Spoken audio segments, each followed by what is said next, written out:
Well, hello, good people. Mark Holmes here, and as always, I appreciate each and every one of you guys. So, does your basement have windows that look like this? Now, they ended up putting plexiglass over, trying to seal it up. The original glass is broken. It's just not good, and it's allowing bugs to be able to get in. It's allowing to have hot and cold air get in. It's just not real energy efficient, and we've got to do some stuff here with the insulation here underneath it. This is a nice actual basement space. We've gone through, we've put waterproofing on the walls. The only thing is at one point, the sump pump, which is over here, died. And when we had a lot of rains, it ended up being that this basement had about a foot of water in it. Now, there was actually a drainage system that was put in for this, so that way, when the groundwater is up, it does drain in there rather well. Now, we'll probably put a dehumidifier in here, just in case that moisture levels get in there, but it's actually not that bad and shouldn't be once we get the windows done. So, we've got our window openings here that are 32 by 21 and a half. Unfortunately, I thought when I ordered the windows that I ordered 32 by 22. Typically, you have a half an inch to play with. These came in the exact size. So, what we're going to do is something a little unconventional. What we're going to do, because our opening is the perfect opening, with the exception of I need a half an inch. Now, this is just a piece of 1x that they put onto the sill plate. We can cut that out, and we're going to notch out a half an inch using our router to give us a lip, and we're going to actually put our window in on here. Now, the good thing about doing it this way is it's going to seal all the way in here. We'll end up putting some sealant across here and around, which will seal it up to the wall and making this completely an airtight fitting. The other problem is if you notice, these were set into the concrete when the house's foundation was made. So getting these out is literally going to be chipping out a whole lot of the concrete and then having to patch it up. We're not going to do all that. We're just not going to do that. We're actually going to leave those and see, here's what it'll look like when we're done, because I've already done one. This ends up being actually pretty easy peasy. And you can see we've got our sealant up in here. This is a nice tight fit in here. We ended up putting a block up on top of it so that way the flange seals up completely and you can open up the window. We've got our screen that's in there. Great way to get some ventilation if you need it, or seal up because this is insulated glass. And the cost on these, now here's where it was actually interesting, because I went into Home Depot and Lowe's in the stores, and they have some that would fit. Now these are actually made to be replacement windows. You can take the flange off of these and slide them right in. And quite frankly, it's almost that I could do that. But this is to save myself some work. Thing is, those were about 150 up. Here's what's crazy.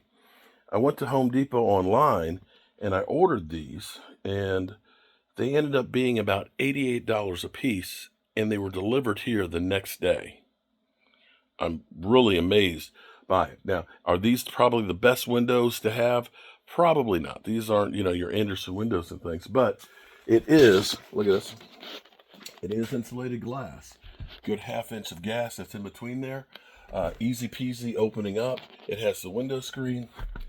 I'm okay with this. And if I have to replace these in 5 or 10 years, okay, no problem. But it's definitely better than that. So we're going to go through and we're going to make our cuts and stuff. And I'm just going to set the camera here while we're doing this, and we'll see how long it actually takes me now that I've gotten the window out. It took me literally 5 minutes to take the framing, take the windows out of the frame. It's real easy peasy there. But we're going to go through and we're going to notch our top.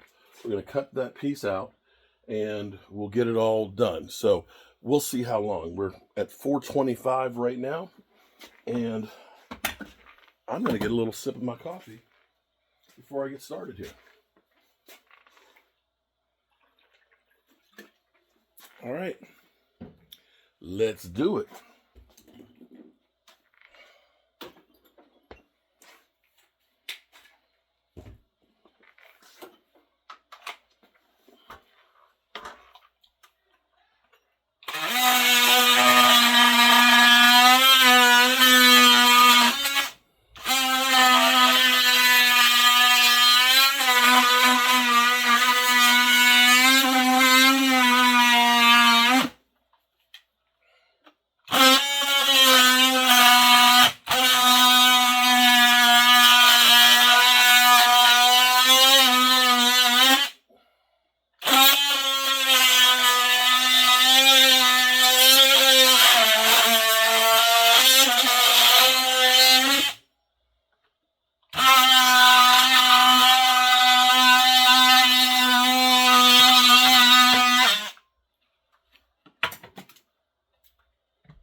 Okay.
Okay, so all we have to do now is we're going to take our hammer drill and we're going to drill a couple of holes here at a diagonal and put masonry screws in here. But you can see, look at that, just like that. And you know what? I'm not even going to speed that up. Just do it in real time. And this, I'll put a little bit more right in there, is sealed up nice and tight to the concrete. We've got the original window, which is already filled in. We ended up putting the sealant at the bottom of here, so it's sealed up all the way around. And the amazing thing is, once I put that window in, everything from outside you stopped hearing. So just like that, easy peasy, we've got some nice replacement windows. And so to come down in this space for less than $400, this will probably pay for itself just in the energy saving over the next year. And that's one of the things I learned for my house that I had. I replaced the windows, which were single pane glass, with new windows, and changed the HVAC, and I saved about $300 a month on energy savings. So we're going through, there's 6 total basement windows, because there's actually another spot on the other side that's another basement. This was an addition that was put onto the house some 40 years ago. And we're going to be changing some windows upstairs as we go ahead and do the renovations for our apartment that we're going to make, or guest suite, we'll call it. So what it's going to be like is going to be like a little bit of a, say, an extended stay type residence, because it's basically like an efficiency apartment. There's already a half bathroom there. We'll put a shower into it. We'll make a little mini kitchenette with a 2-burner induction, I think it's called induction stove, and put in one of the mini split HVAC systems, so that way if somebody's using it, you can use the heat and air. If you don't, you can shut off that area and be able to have it nice and energy efficient. All right, good people, as always, I appreciate y'all. And I'm going to go ahead and get these other screws in here and go on to the next one. Peace.